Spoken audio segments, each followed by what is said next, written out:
귀한 찬양 감사합니다. 오늘 귀한 찬양 가사를 한번 기억하시면서 우리 옆에 분하고 이렇게 인사했으면 좋겠습니다. 증인 되시기 바랍니다. 한번 인사하시죠. 증인 되시기 바랍니다. 네, 예수 그리스도의 증인으로서의 삶을 사는 저와 여러분들의 모든 삶의 자리가 되길 간절히 소망합니다. 저희는 계속해서 교회론에 대해서 여러분들과 함께 나누고 있는데요. 지난 시간을 조금 복습해 보도록 하겠습니다. 넘겨주시죠, PPT로. 교회 이름에 대한 정의를, 교회는 한문으로 쓰면 가르치는 모임이지만 영어로는 처치, 주님께 속한 것이고, 헬라어로는 에클레시아, 불러냄을 입은 자들의 모임이다 라는 말씀을 분명히 여러분들에게 드렸습니다. 그래서 교회는 건물이 아니라 예수 그리스도의 구속함을 입고 그분의 불러냄을 입은 사람들의 모임, 그러니까 예수 그리스도의 이름으로 모이면 그곳이 교회다라고 말씀을 드렸습니다. 넘겨주시죠. 그리고 나서 주님께서 이 땅에 교회를 세우시고자 제자들을 부르시고 그들에게 말씀하시는데, 첫 번째가 바른 신앙 고백 위에 세워진 교회였습니다. 주는 그리스도시요 살아계신 하나님의 아들이십니다 라는 그 신앙 고백 위에 내 교회를 세우시겠다. 우리의 교회가 아니라 바로 주님의 교회, 주님이 주인 되시는 교회를 세우시겠다라고 분명히 말씀하셨고, 그 교회는 비록 이 땅 지상 가운데 있기 때문에 공중 권세를 잡은 이들의 많은 모략과 손가락질을 당할 수 있지만 결국 음부의 권세가 이기지 못하는 교회로 주님께서 세워주실 것이다. 결론이 난 싸움이다 라고 말씀을 드렸습니다. 그리고 네 번째는 천국 열쇠를 가진 교회. 천국 열쇠라는 것은 예수 그리스도의 복음을 전하는 교회. 내게 있는 것을 너에게 주노니, 사도 베드로에게 있었던 것은 바로 예수 그리스도 그 자체였고 그 복음이었던 것처럼 그 천국 열쇠는 예수 그리스도의 복음, 그 복음을 가진 교회를 통해서 이 땅에 교회를 세우시겠다라고 주님께서 말씀하셨습니다. 그러면서 초대교회에 성령이 임하게 되고 하나님의 말씀, 급하고 강한 바람 같은 소리와 불과 같이 갈라지는 혀가 각 성령의 은혜가 각 사람 위에 임하여, 즉 말씀과 성령이 임하여 오순절 다락방에서 초대교회가 파생되기 시작하는데, 그 초대교회의 특징, 지난주에 우리 같이 6가지를 함께 봤는데요. 넘겨주시죠. 제가 첫째 하면 같이 따라해 주시면 감사하겠습니다. 첫째, 예수 그리스도의 복음을 잘 듣는 교회. 네, 사도들의 가르침을 잘 받는 교회라고 말씀을 드렸습니다. 둘째, 교제하고 떡을 떼는 교회. 교제하고 떡을 떼는 교회. 여기 떡을 뗀다라는 것은 성만찬을 말하고, 교제라는 것은 차별이 없는 교회. 이방인이나 유대인이나 흑인이나 남자나 여자나 차별이 없는 교회다. 셋째, 기도하기를 힘쓰는 교회. 기도의 헌신자들이 나타나는 교회였다라고 초대교회의 특징을 세 번째로 말씀을 드렸습니다. 넷째, 기사와 표적이 나타나는 교회. 네, 기사와 표적이 초대교회에 많이 나타나니까 그것을 누가 봐요? 믿지 않는 밖에 있는 사람들이 보면서 두려워 떨더라. 경건함, 그러니까 교회의 신비, 그런 두려움이 나타났다. 그런 교회의 특징을 말씀드렸습니다. 다섯째, 필요에 따라 나누는 교회. 네, 가진 자가 있고 안 가진 자가 있다면 그 안에 같이 나눌 수 있는 그런 구제와 또 사랑이 전해지는 교회였다라고 말씀을 드렸습니다. 여섯째, 예배가 삶으로 확대되는 교회. 그래서 제가 이 말씀에 도전을 여러분들에게 드렸죠. 교회만 다니지 말고 교회로 살아야 한다. 저와 여러분들의 모든 삶의 자리에서 교회로서의 사명을 생각하고 그런 정체성을 가지며 여러분들이 한 주 한 주 삶 속에서도 교회로서의 정체성을 가지고 살아가는 저와 여러분이 되길 간절히 소망합니다. 그것이 모이는 예배로만 국한된 것이 아니라 예배가 끝나고도 이어져야 된다. 그것은 지난주에만 해당되는 말씀이 아니라 바로 매주 공예배로 모여서 하나님의 말씀을 듣고 그 말씀대로 살아내는 삶으로서의 교회가 확대되어야 된다라고 말씀을 드렸습니다. 그렇다면 그런 교회가 이 땅 가운데 세워지기 시작했는데, 오늘 한 교회를 여러분들과 함께 보려고 합니다. 여러분 너무나 잘 아시는 오늘 본문에 나온 고린도 교회의 모습입니다. 그 고린도 교회에 대한 모습을 사도 바울이 이야기하면서 교회의 정체성에 대해서 이야기하는데 여러분들에게 한번 이런 질문을 한번 해볼게요. 여러분, 주님이 신앙 고백과 또 초대교회에 저런 놀라운 역사가 일어나는 교회를 세워주셨는데 교회에 문제가 생깁니까? 안 생깁니까? 네? 신앙 고백으로 세워진 교회인데요, 주님의 거룩함이 드러나는 교회인데요, 문제가 생겨요, 안 생겨요? 또 하나 이런 질문 해볼게요. 교회를 다녀도 시험에 듭니까, 안 듭니까? 안 된다고 하자니 거시기 하고 든다고 하자니 믿음이 없는 그런 것처럼 보이나요? 이 땅에 있는 지상교회는 제가 어떻다고 말씀드렸습니까? 이 지상에 있는 공중권세는 이미 하나님을 대적하는 세력들이 꽉 잡고 있기 때문에 수시로 공격하다 보니까 시험 들고 실망하고 낙담하고 좌절하고 그게 기본 구조로 되어 있습니다. 그러다 보니까 자연스럽게 교회라는 이 땅에 있는 교회 안에도 문제가 생기고 여러 가지 어려움이 반드시 생깁니다. 그래서 이 부분에 대해서 한 신학자는 이렇게 이야기하고 있는데요, 그 부분 한번 넘겨주시죠. 여러분 앞에 보이시면 한번 같이 한번 읽어보겠습니다. 시작. 지상의 교회가 약한 것 같고 병들고 문제가 생기고 고장이 날 수 있지만 교회 안에 예수 그리스도의 DNA가 있다면 반드시 멋지게 자랄 것이다. 저 신학자의 말에, 저 워딩에 여러분 동의가 되시나요? 저는 확신하고 있습니다. 우리 안에 예수 그리스도의 DNA가 있다면 반드시 멋지게 자랄 것이다. 그렇습니다. 문제가 없을 수는 없어요. 시험 안 들 수는 없어요. 우리가 신앙생활 하다 보면 이 인간의 몸을 입고 있는 한 연약할 수밖에 없습니다. 여러분들도 약하시잖아요. 누군가 이야기하면 우리의 마음이 병들고, 저도 마찬가지죠. 누군가 때리면 저도 아프고. 다만 저는 어릴 때부터 많이 맞아가지고 이미 무장이 잘 되어 있지만 여러분도 조금 덜 아플 뿐이지만 아픈 건 사실이에요. 교회도 마찬가지입니다. 세상이 공격하고 흔들면 우리 교회도 흔들리게 되어 있습니다. 그런데 그 안에 중심에 예수 그리스도 그 본질이 심어져 있고 DNA가 있다면 다시 일어나는 겁니다. 어떻게 해요? 마치 오뚜기와 똑같은 원리인 거죠.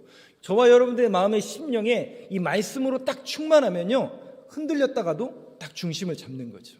그래서 그런 믿음의 고백을 가지고 하나님의 몸된 교회 반드시 일어날 것이고 그런 확신을 가지고 여러분들이 신앙생활 했으면 좋겠는데요, 오늘 한 교회를 여러분들과 함께 보려고 하는데 고린도 교회예요.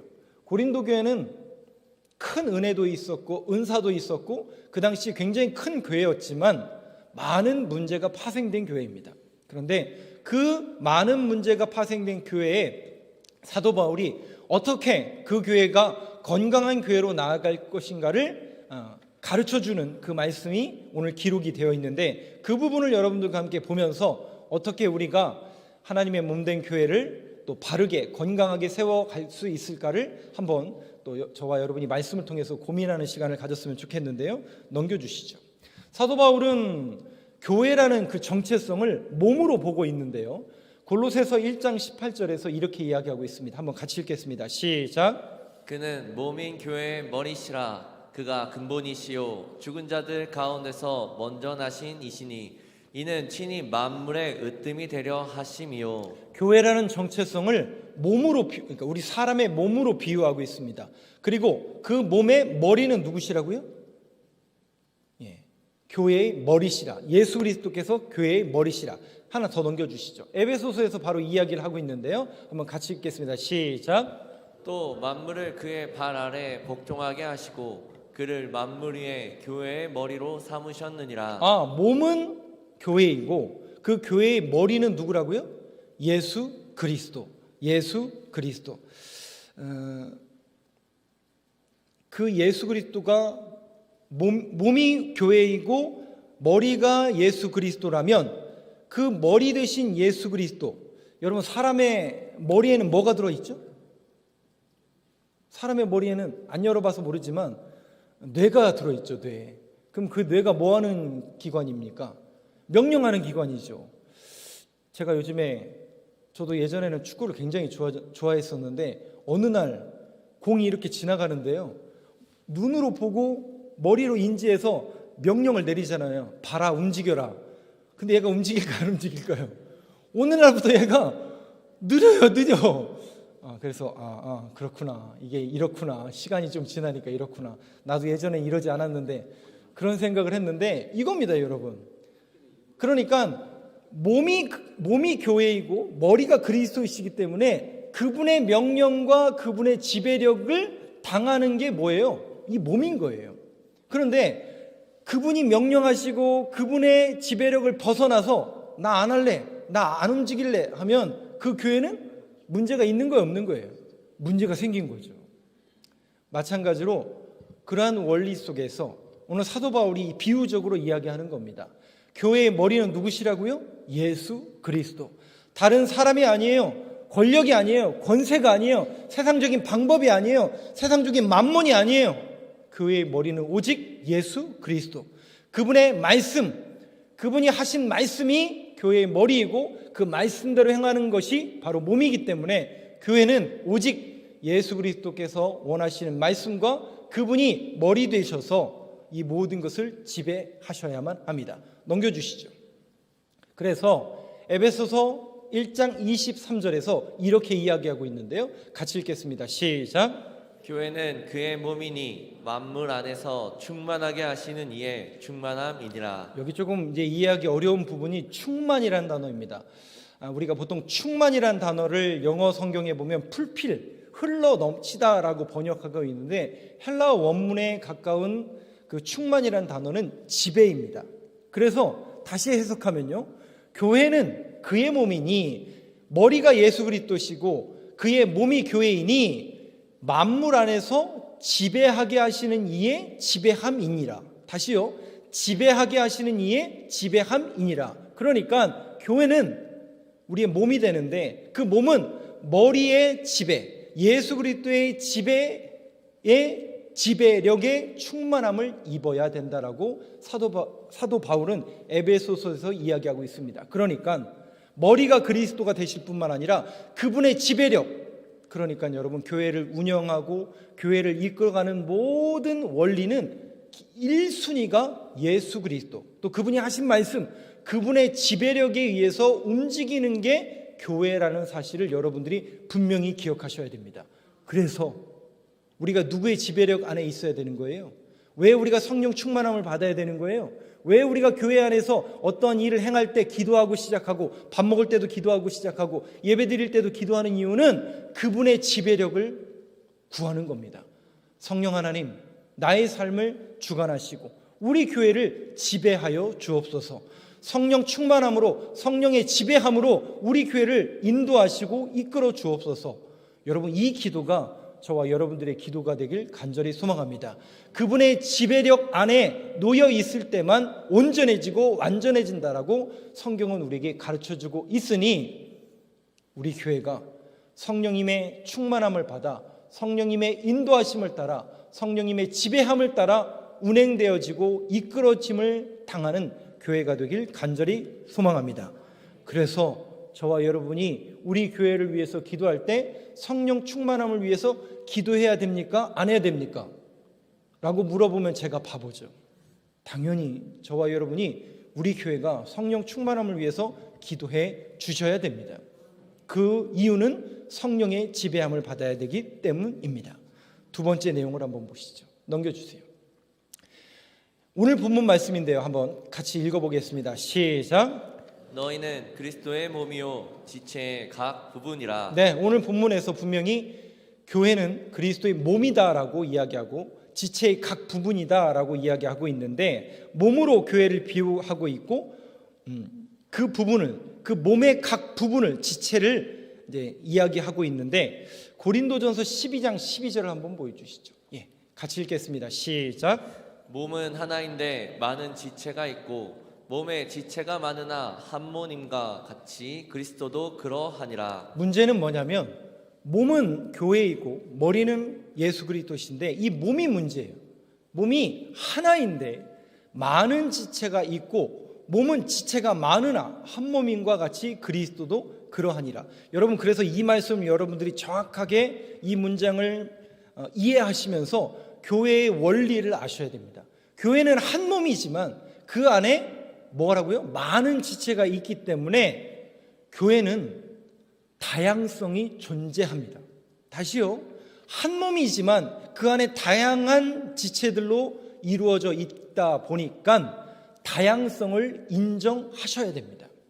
그래서 천편일률적으로 이렇게 해야 돼, 교회는 원래 이런 거야 라고 이야기할 수 있을까요? 없을까요? 죄송하지만 없어요. 왜 그런 줄 아세요? 그렇게 이야기할 수 있는 근거는 단 하나밖에 없어요. 예수 그리스도의 말씀에서 빗나가는 것 외에는 다양성을 여러분들이 인정하셔야 됩니다. 그래서 예전에는 이렇게 했는데, 네, 예전에는 그렇게 할 수 있었어요. 예를 들어볼까요? 여러분, 교회에서만 예배를 드리는 게 예배입니까? 여러분들의 삶에서 예배를 드리는 것도 예배입니까? 교회는 건물이 아니라고 말씀드렸잖아요. 예수 그리스도의 구속함을 입어서 예수 그리스도로 모여서, 예수 그리스도의 구속함을 입은 사람들이 모여서 두세 사람이 모여 기도하고 모여서 예배하면 그것도 예배인 거예요. 그것도 교회인 거고요.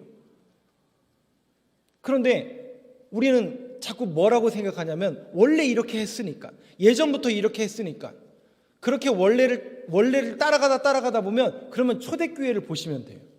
초대교회가 시작을 했으니까, 그럼 초대교회는 어떻게 했느냐? 이렇게 했구나.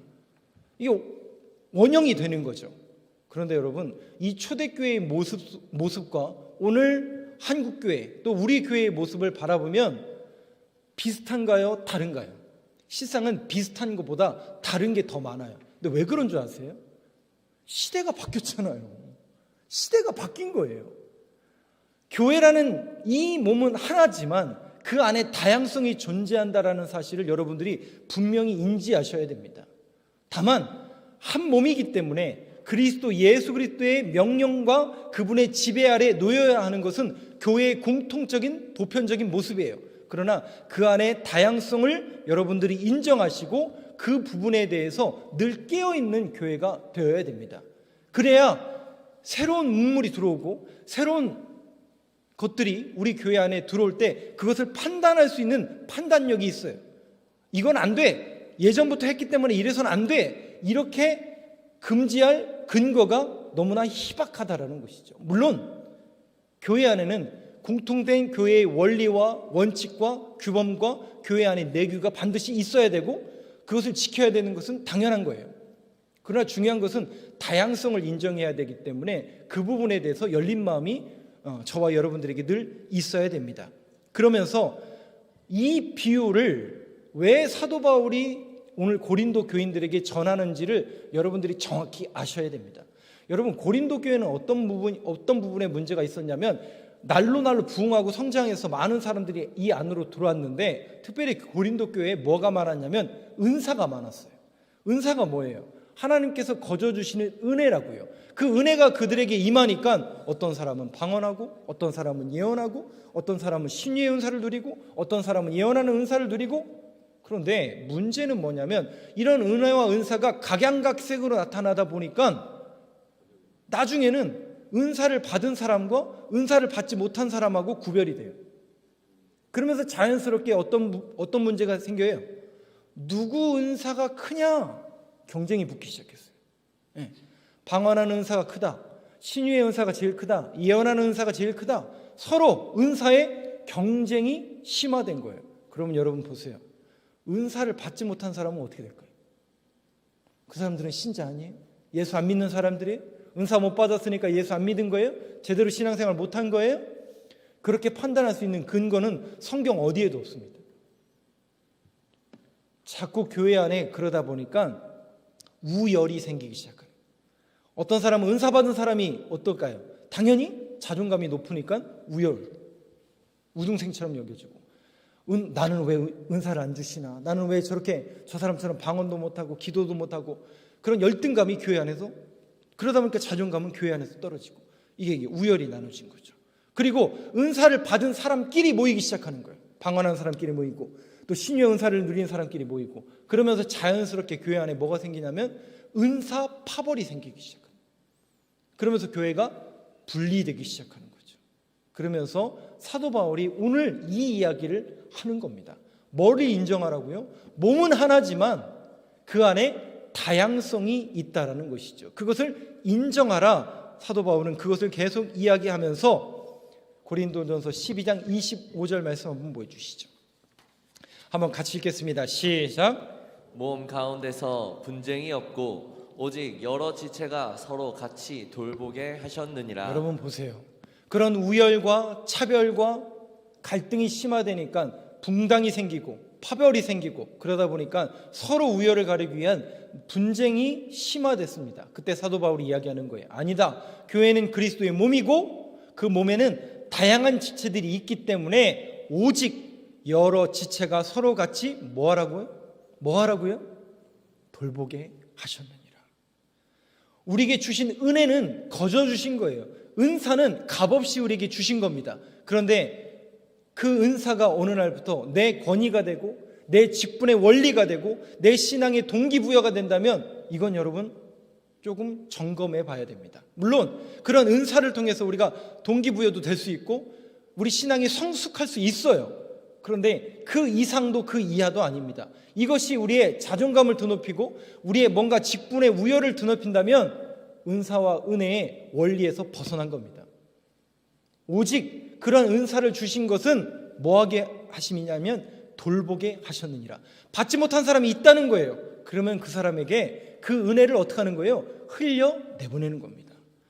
내게 하나님께서 주신 게 많아요. 그러면 그것을 어떻게 하는 거예요? 흘려내보내는 거예요.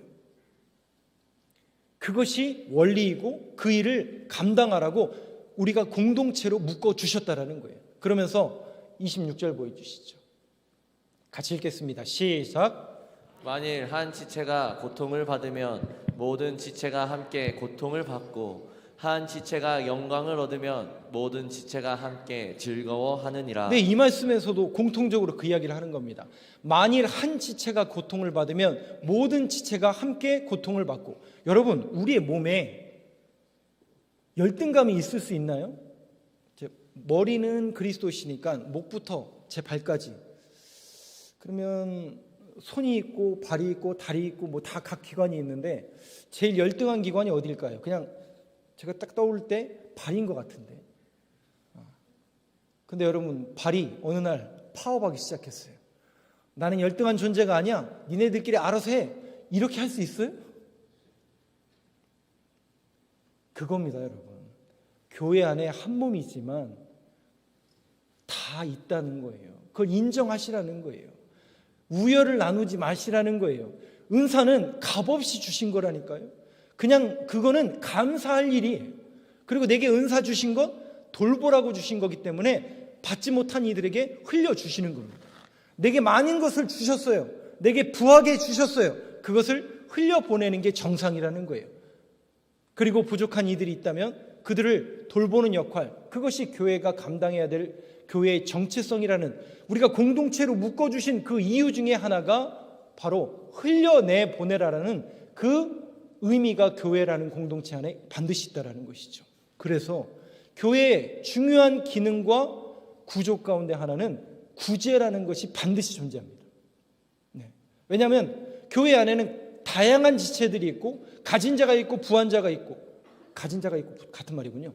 가진 자가 있고 안 가진 자가 있고, 부한 자가 있고 가난한 자가 있고, 열등한 사람이 있고 낮은 사람이 있고, 높은 사람이 있고 낮은 사람이 있기 때문에 받은 사람은 그것을 흘려보내서 함께 돌보고 이 땅에서 연약함을 누리는 그들을 돌아보는 역할을 바로 교회가 해야 된다는 것을 이 땅에서 뭐 하는 거냐면 연습하는 겁니다. 우리 공동체 안에서 그것을 연습하는 거예요. 그래서 교회는 끊임없이 봐야 돼요. 뭘 봐야 되냐면 가난한 자들, 문턱이 높아서 못 넘어오는 사람들, 연약한 자들, 병든 자들, 또 마음에 시험 든 자들, 어디 없는지 늘 우리가 불꽃 같은 눈으로 그들을 찾아내야 됩니다. 찾아내서 어떻게 해야 돼요? 우리의 사랑을 그들에게 나눠줘야 돼요. 우리에게 주신 것을 그들에게 나눠주셔야 됩니다. 그래서 필요에 따라 나누어 주는 교회, 초대교회가 그러했던 것처럼 우리 교회가 그런 교회로 나아가는, 그러한 교회를 지향하는 교회가 되길 간절히 소망합니다. 그래서 그 수많은 문제가 있었던 고린도 교회에 사도 바울이 고린도전서 조금 더 한 장 더 넘겨주시죠. 네, 이런 이야기를 합니다. 같이 한번 읽어보겠습니다. 시작. 다 사도겠느냐? 다 선지자이겠느냐? 다 교사이겠느냐? 다 능력을 행하는 자이겠느냐?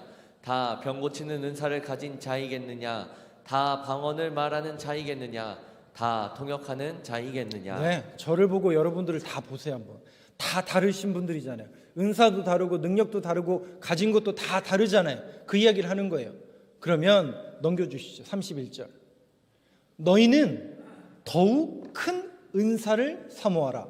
아니 목사님, 지금까지 경쟁하지 말고 우열을 나누지 말라고 이야기해놓고서는 왜 또 갑자기 더 큰 은사를 사모하라고 이야기하십니까? 내가 또한 가장 좋은 길을 너희에게 보리라. 아니 이게 도대체 무슨 말입니까?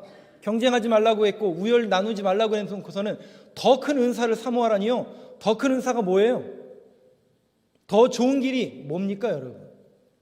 그게 13장이에요. 넘겨주시죠. 네. 고린도전서 13장입니다. 여러분 아시는 그 이야기가 그래서 나오는 거예요. 한번 같이 읽겠습니다. 시작. 내가 사람의 방언과 천사의 말을 한다 할지라도 사랑이 없으면 소리나는 구리와 울리는 꽹과리가 넘겨주시죠. 되고 2절 말씀. 내가 예언하는 능력이 있어 모든 비밀과 모든 지식을 알고 또 산을 옮길 만한 믿음이 있을지라도 사랑이 없으면 내가 아무것도 아니요. 넘겨주시죠. 같이 읽겠습니다. 3절 시작. 내가 내게 있는 모든 것으로 구제하고 또 내 몸을 불사르게 내줄지라도 사랑이 없으면 내게 아무 유익이 없느니라. 여러분 이 사랑이 회복되는 교회가 되길 간절히 소망합니다. 바로 우리 교회가 그 예수 그리스도의 사랑을 덧입고 저와 여러분이 예수 그리스도의 사랑을 알고 그 사랑을 전파하고 전달하고 흘려내보내는 교회로 소문나는 교회가 되길 간절히 소망합니다. 그래서 우리 교회가 정말 이 시대와 이 세상에, 아니 이곳에 사랑의 교회로 이름을 바꾸면 안 되겠지만 사랑으로 소문나는 교회가 되길 간절히 소망합니다. 여러분 한 사람 한 사람이 사랑이 많은 성도로 소문나는 저와 여러분들의 모습이 되길 간절히 소망합니다. 저도 사랑이 많은 목사로 소문이 나길 간절히 소망하고 있는데요. 여러분 한 명 한 명도 사랑 많은 성도로 부르심을 입고 그렇게 칭송받는 삶을 살아내는 저와 여러분들의 모든 삶의 자리가 되길 간절히 소망합니다. 기도하겠습니다.